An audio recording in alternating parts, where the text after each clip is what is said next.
आज महाराष्ट्रामध्ये विधानसभेचे वारे वाहू लागलेले आहेत आणि सध्या आपण जसजशी मतदानाची तारीख जवळ येत आले प्रचाराला रंग येत आहे। आज आपण वर्ली तालुक्यामध्ये विधानसभेमध्ये आलेलो आहे। आपल्यासोबत या ठिकाणी वंचित बहुजन आघाडीचे तालुका अध्यक्ष आकाश दोडके आहेत, तर त्यांची आपण प्रतिक्रिया जाणून घेऊया। या ठिकाणी वंचित बहुजन आघाडीचे एकमेव स्थानिक उमेदवार, या विधानसभेत सगळे उमेदवार हे विधानसभेच्या बाहेरचे आहेत। फक्त आणि फक्त वंचित बहुजन आघाडीचे उमेदवार हे वरळी विधानसभेत राहणारे स्थानिक उमेदवार आहेत। तर स्थानिक उमेदवाराचा जो मुद्दा उपस्थित केला होता, सगळ्यात प्रथम शिंदे गटामध्ये ही मागणी झाली होती, शिंदे गटांच्या कार्यकर्त्यांमध्ये, आणि आज शिंदे गटानेच त्या ठिकाणी वरळीच्या बाहेरचा उमेदवार दिलेला आहे। आज महायुती असू दे, महाविकास आघाडी असू दे, यांना एकही वरळीमध्ये राहणारा स्थानिक उमेदवार मिळाला नाही आहे का, हा आमचा सगळ्यात पहिल्यांदा प्रश्न आहे। दुसरं, या ठिकाणी आम्ही मानतो की जर त्या उमेदवाराला वरळीच्या समस्याच माहिती नसतील, वरळीतल्या लोकांची माहिती नसेल, तर ते कशा पद्धतीने येणाऱ्या 5 वर्षामध्ये आमच्या समस्या सोडवणार आहेत। अशा वेळेला आम्हाला आवश्यकता वाटते की स्थानिक उमेदवार आम्हाला निवडून द्यावा लागेल आणि स्थानिक उमेदवारालाच आम्हाला मतदान करायचं आहे। समस्त वरळीकरांमध्ये एकच त्या ठिकाणी आवाज आहे, एकच त्यांची इच्छा आहे की वरळीतला उमेदवार हा स्थानिक असला पाहिजे।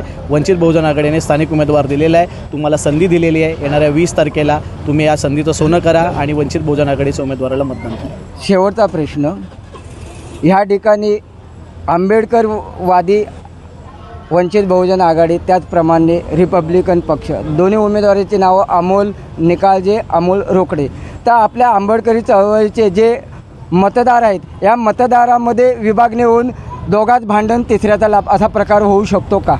मुळात आंबेडकरी चळवळीला त्या ठिकाणी डॉमिनेट करण्यासाठी प्रस्थापितांनी आंबेडकरी चळवळीमध्ये उठवलेली वावटळ आहेत असं मी मानतो। कारण प्रस्थापित पक्षांमध्येही 2-2 पक्ष आहेत, एकाच घरातल्या 2 ठाकरेंचे 2 पक्ष आणि 2 उमेदवार या वरळी विधानसभेत पण आहेत आणि संपूर्ण महाराष्ट्रात आहेत। तिथे असा प्रश्न विचारला जात नाही आहे, पण आंबेडकरी चळवळीमध्ये दुफळी माजवण्यासाठी, आंबेडकरी मतदारांना त्या ठिकाणी भुलवण्यासाठी किंवा आंबेडकरी मतं स्वतःच्या पारड्यामध्ये पडून घेण्यासाठी अशा पद्धतीची वावटळ इथं उठवलेली आहे। आणि सारख्या नावाची अनेक उमेदवार आपण पाहिलं, गेल्या निवडणुकीला तुम्ही सुनील तटकरे यांचं जर पाहिलं तर सुनील तटकरेंचा त्याच विषयामुळे पराभव त्या ठिकाणी अनंत गीतेंनी केला होता।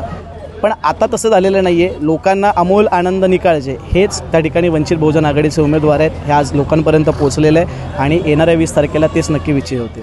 या ठिकाणी यांनी सांगितलं आहे की या ठिकाणी आंबेडकरी चळवळीमध्ये जे आंबेडकरी विचार आहेत यांच्याही कुठेही मतदानामध्ये फरक पडणार नाही।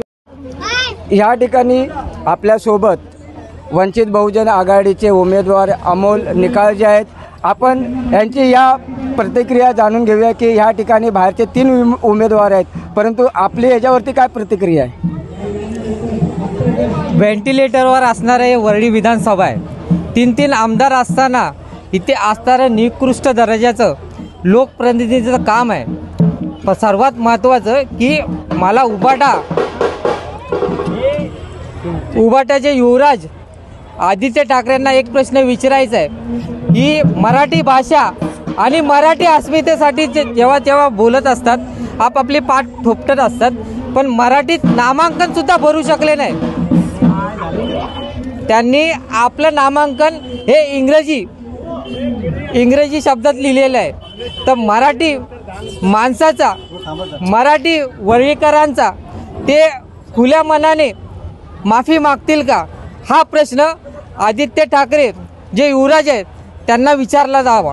शेवटचा एकच प्रश्न, ह्या ठिकाणी अनेक प्रश्न आहेत, बीडीडीच्या चाळीचा असू दे, रस्त्याचा असू दे, मच्छीमारांचा असू दे, अनेक प्रश्न आहेत, पण तुम्हाला एकच शेवटचा प्रश्न विचारतो की गेल्या काही महिन्यापूर्वी भारतीय जनता पक्षाचे वरिष्ठ नेते नावाजलेले असे यांनी पोलीस भगिनी, पोलीस पत्नी यांच्या संदर्भामध्ये एक उद्गार काढलेले, त्यावेळी आक्रोश मोठ्या प्रमाणात झाला, तर यावर आपलं काय मत आहे?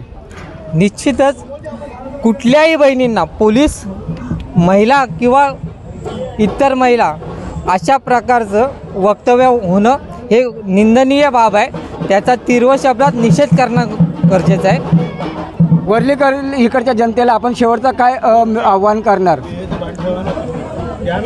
आरोग्य, शिक्षण आणि रोजगार इथल्या मूलभूत समस्या यावर ही निवडणूक लढावी। गटर, वॉटर मीटर ही महानगरपालिकेच्या अखत्यारीत असणारे प्रश्न आहेत, यावर कृपया इथले जे लोकप्रतिनिधी, इथले जे उमेदवार आहेत, त्यांना मी कळकळीची विनंती करतो की हे प्रश्न घ्यावेत, ही सोडवण्यासाठी आपला प्रामाणिकपणा दाखवावा, जेणेकरून लोक समाधानकारक होतील. पण यांच्याकडून अशा कुठल्याही प्रकारच्या अपेक्षा या फोल ठरलेल्या आहेत. त्यामुळे आमचं एक आव्हान आहे की मातीतल्या माणसाला यावेळेस संधी द्यावी. आपलं मतदान चिन्ह काय आहे? माझं मतदान चिन्ह गॅस सिलेंडर.